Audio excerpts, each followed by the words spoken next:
Hey everybody, welcome to this week's Q&As. Doesn't look like there's very many questions this week, but like I always say with these weeklies, they're as long as they need to be. If there's a ton of questions, I'll try to quickly get through all of them. And if there's only a few, I'll try to spend a little bit more time on those. But honestly, I'm really just here to hang out and say thank you to all the awesome people that support wherever it is that you support. All the services are basically the same to me. They're all just a giant thank you, and I really appreciate the support. So let's jump in and see what we got. First up, HH said they just got their RetroTink 4K in, and now they're left realizing that their current capture card doesn't support 4K 60. They're thinking this is a good reason to upgrade, but they'll admit they haven't kept up with that world at all. Any recommendations? They would prefer something USB, as they do tote it around a bit, so they're looking at the Elgato 4KX, but was wondering if I had any opinions. So my favorite capture card I've ever used overall as a whole has been the AverMedia Live Gamer 4K. Now, that said, not every AverMedia card is good, and their bolt was excellent. It was very expensive, and it could only run on Intel Macs or just obviously any computers with Thunderbolt ports. But overall, the Live Gamer 4K's performance was just awesome in every way. Every mode supported could cover whatever you needed, including uncompressed 4K 60. I did an entire video about that, by the way, if you're really into that stuff. But the first thing I said, and probably many times in that video that I'll repeat now, is almost nobody needs uncompressed 4K 60. It's really just for analysis. And even if you do want some good screenshots, the LiveGamer 4K's screenshot tool, I think you have to double check that the settings are the way that I have them, but it can have uncompressed PNG still shots, which can be done on any PC basically. So I would absolutely recommend that, but it's internal and Windows only. I don't know if it works on Linux. I'm really not very good with Linux, but I'm sure if you are good with Linux, you already know the answer to that. But as far as USB capture cards, I'm going to have to recommend that you go to Epos Vox's channel and check out some of the recent reviews that he's done. He's my go-to for capture and quite a lot of other things, to be honest with you, but he's gone through the newer ones, and there are trade-offs to the newer USB captures. Some things it can do better than the existing, other things it can't. So it's kind of strange, and I would absolutely go through and watch and see overall what you need. Do you just need 4K 60 capture for streaming and compressed capture, which most people would? Are you looking to do modern and retro? So you're gonna have to watch a bunch of his videos, and I'll link to the two posts that I put in the response here for anybody that wants more info. But those are definitely my go-tos. I am really hoping that more companies step up and just try to get USB utilized as much as you can, because with the next gen, especially USB 4.0 specs coming out, you should be able to do a lot more. And with the spec clearly laid out, unlike USB 3.2, 3.2 by 2, the different, anybody that's gone down that rabbit hole already knows what I'm talking about. And if not, you might think I'm just rambling off random numbers and letters, which is fair. But hopefully when USB 4 hits, all of this will be a lot easier, and there'll be a lot more bandwidth to be able to get a lot of the capture stuff that we need done over USB, because I also like having external solutions, both because it's sometimes easier just to have something on my desk rather than in back, but also because you never know. What if I just want to grab a laptop and go, capture some screenshots or some footage elsewhere? It'd be better to have one capture card to do it than have to buy a couple. So I'll leave links to the stuff for the Live Gamer 4K as well as the Epos Vox's stuff, and hopefully you'd be able to find something that fits your needs. Next up, BDavs88 is considering buying the HDMI matrix switch I mentioned recently to use with the RetroTink 4K, but they have one concern. They plan to use a Mister in direct video mode with it as the most important input device. Is there any chance the matrix could strip out the decimation and cropping data sent from the Mister to the RetroTink 4K in direct video mode? For example, the same way some splitters strip out EDID and HDCP information. That is an excellent question. I have no idea, but if you buy one of those, just make sure that the Amazon link, the seller says that you could return it if it doesn't work. So I would buy it after you got the RT4K and Mister, and then give that a try. And of course, do your basic nerding. Plug the Mister directly into the RetroTink 4K. Make sure 2 or 3 games from 2 or 3 different consoles are working. Then fire it up through the matrix switch and see what happens. Also, see what happens if you have like a Nintendo Switch plugged into port number 2 and that powered on as well, and switch between them and see if it still works even after switching. What I found with matrix switches, sometimes the whole HDMI sync chain gets messed up with these weird retro gaming signals that we send, especially stuff like the OSSC, that it's really a line multiplier sending the original very weird signal to modern digital equipment that doesn't know what those signals are. So it could very well be that it works, but you have to make sure that you set the input and output on the matrix switch before powering on the Mister. It could not work at all in direct video mode, and you might have to run the Mister in 1080p mode, in which case you probably want to return the switch. But if you planned on buying this anyway, please just give all that stuff a try and let us know. And if it works, then I'll buy one too and test it. Or, I mean, if you really, if you're in the US, if you wanted to, I could buy it, test it, and if it works, ship it to you to, just charge only what I paid, obviously no markup or anything. I can't really do that outside the US. International shipping is so expensive, and I get packages returned for the dumbest reasons all the time. My favorite, I know I've mentioned this before, but my favorite is the one that I got returned because the return address is incomplete and they circled it, but the return address was still the same that I'd used on hundreds of international packages over the past couple of years. So yeah, I have a feeling that customs department is probably having some issues. So yeah, anyway, if you were dead set on buying something like this anyway, just buy it around the time that you receive everything so you could test it and return it. If you want me to test, I can as well, but I just politely don't have the budget to start buying all of this stuff and testing. And I also don't have HDMI 2.1 equipment. I don't have like a PS5 and a brand new TV. So I would only be able to test exactly what you're asking, Mr. Direct Video and the RetroTink 4K. I wouldn't be able to see if it also works with modern stuff, and especially toggling back and forth. But, let me know what you think. You could always DM me if you need anything, but it's a really good question and one that I would very much like to know the answer to. Next up, Vert Penguin recently tried their Mister's HDMI output after several months of using it only with a CRT via the analog video output, and they're getting no signal on the HDMI side. Their Mister is still functioning. It's working from the VGA output. They can SSH into it. They've tested multiple HDMI displays, including ones that had previously worked with this setup, multiple HDMI cables. They reformatted their SD card and did a full reinstallation and ran update all. They've tested multiple resolutions, multiple buffering options, and basically everything else. So they're not sure where to go from here. Now, you've done all the troubleshooting steps that I would have started with, so excellent nerding, but there's a few things that you're going to want to worry about. First, with Sorg updating all of the Mr. Main to support his new 24-bit capable I/O board, there have been some changes made that affect some existing setups, not all.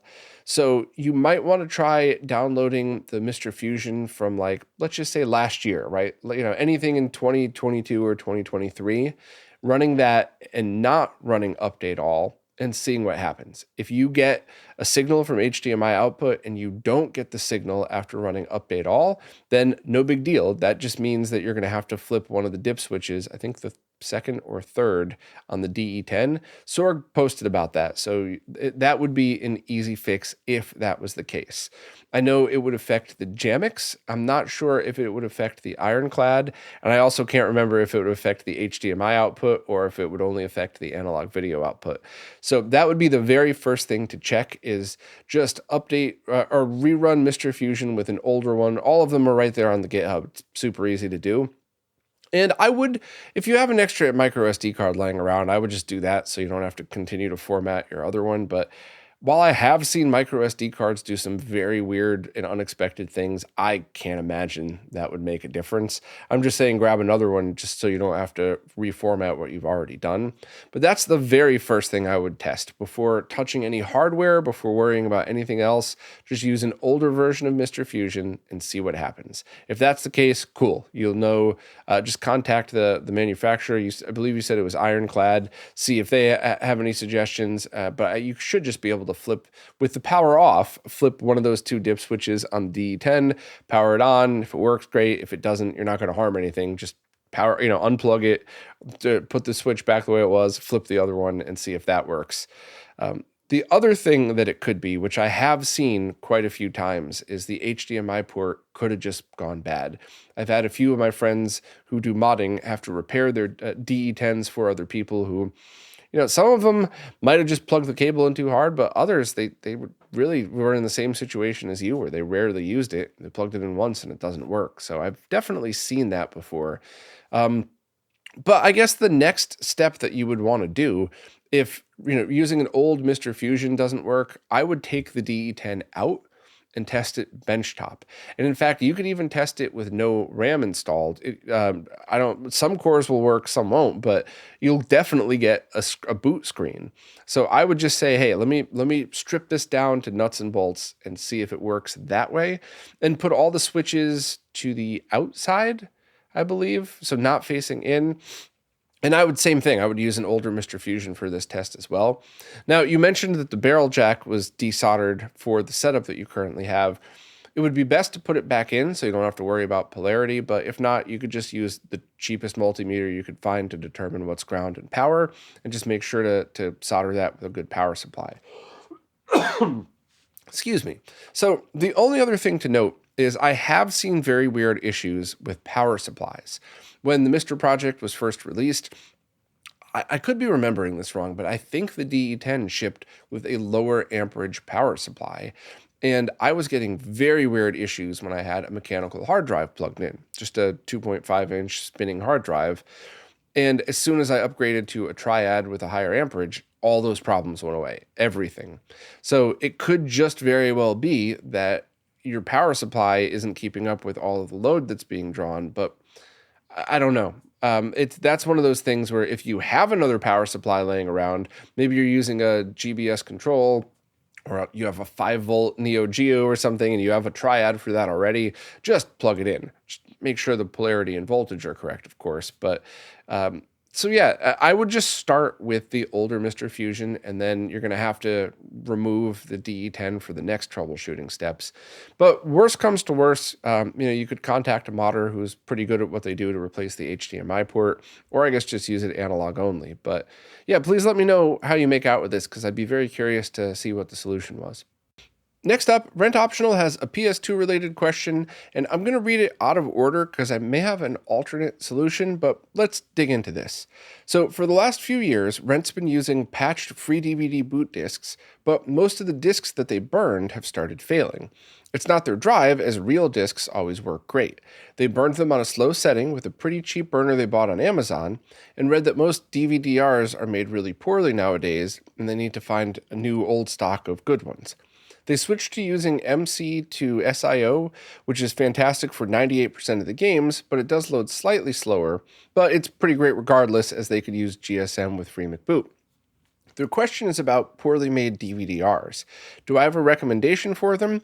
Are they basically a totally dated format, which no real use with SD cards being as cheap as they are now? Would a higher quality burner work better, or are they all just cheap junk nowadays?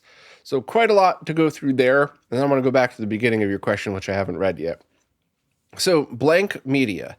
Not only are good ones harder to find, there are a lot of, at least listings out there that are listing Taio Yuden as part of, as if they were original discs, but they're not. They're just putting the stamp on it, or maybe even the discs that you receive aren't going to say that, but it says it in the listing.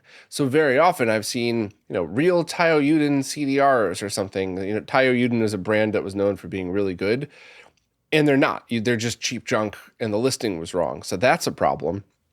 Yes, getting a better burner might help, and burning it at the slowest speed is always good for longevity and stuff like this. However, just because your laser still reads original discs doesn't necessarily mean that the laser is fine. It could just be that the laser is aging, and officially made games are just better quality, so they're easier to read, whereas DVDR and CDRs are harder to read for lasers that are aging. That's a pretty gross generalization, but hopefully people could stick with me on this one just for the context of your question. So it is very possible that you could get a brand new DVDR that's top quality on the best burner on the planet, burn it very slowly, and it still won't work just because of the laser. So That said, I don't know if I would go and swap a laser out for this. So it could be all of those things. You're kind of just screwed with blank media these days. And it's my opinion, and this is just an opinion, but I wouldn't use blank media unless there was no other easy, cheap solution for you. So for certain consoles where ODEs might be a lot of money, but they would play CDRs, fine. Just try your best to get a decent brand when possible and burn at a slow speed. But there's so many different options with the PlayStation 2. I personally wouldn't at all. What I would do is use RetroNAS for almost everything. And that's going to bring me back to the beginning of your question. You said you play SOCOM 2 online regularly, so they don't want to go through the trouble of setting up an Ethernet drive or Raspberry Pi to play backup PS2 games.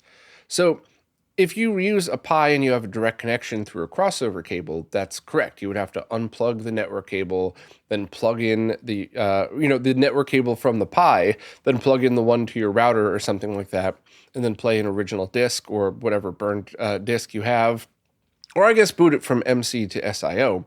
However, if you're using a Raspberry Pi with RetroNAS configured, you just plug that into your network. I don't know if you could play online games because you would be streaming the game and streaming the online data packet, but all of your other games should work fine. So really, if you're just playing SOCOM 2, get the original or get a really good burned copy that's working, or run it off MC to SIO. And then whenever you're not playing online, then just use RetroNAS. If you did want to go down this road, please let me know if you could do that. If you could play, because you have a lot of experience, obviously, playing this game online. So if you switch over to RetroNAS and all your games run fine, but that one doesn't, then I guess we can't do both at the same time. But I would strongly recommend that. It's not just because I'm friends with Dan. It's not because I use it here. It's because of how much time overall it saved me. I mean, I need to test a PlayStation 2 game for a video that I'm making. So I grab an ISO and I drop it on my RetroNAS. That's it. That's the total installation. There's nothing being removed. There's nothing being changed. My PS2 is already set to boot to that. The simplicity of it is just such a massive, massive help for me that it really just makes it a necessity when I do use PS2 these days. Now, heck, maybe your workflow and your setup, MC to SIO, is going to be better for you. That's fine. Totally cool. There's no wrong answers to this. I just wouldn't write off RetroNAS. Maybe Raspberry Pi connected directly isn't going to work for you, but just configuring it with the RetroNAS software, installing the PS2 module, and dumping your games over the network, maybe that's actually going to be a big help. So let me know what you think of all of that. And if anybody has any opinions on blank media, please let me know. But for the most part, I mean, there is an Asus brand drive that I use. I have two of them actually, just in case, that is known to be very good for burning discs, but I still just don't know reliable places to get them. And once again, how do you know you're actually getting the ones that are branded properly, or if you're just getting a bad listing on a sale somewhere? But hopefully I was able to at least point you in the right direction. Well, that's it for this week. As always, if you have any questions, just please post them wherever it is that you support in the latest Q&A post. The way the services work, I can't really figure out what's a new question on an old post. Plus, I really like just scrolling through like you saw today and kind of talking and hanging out as if we were hanging out in real time somewhere. So thank you, as always, to everybody who supports and participates. I couldn't do all of this without you, so thank you all so much, and I'll see you next week.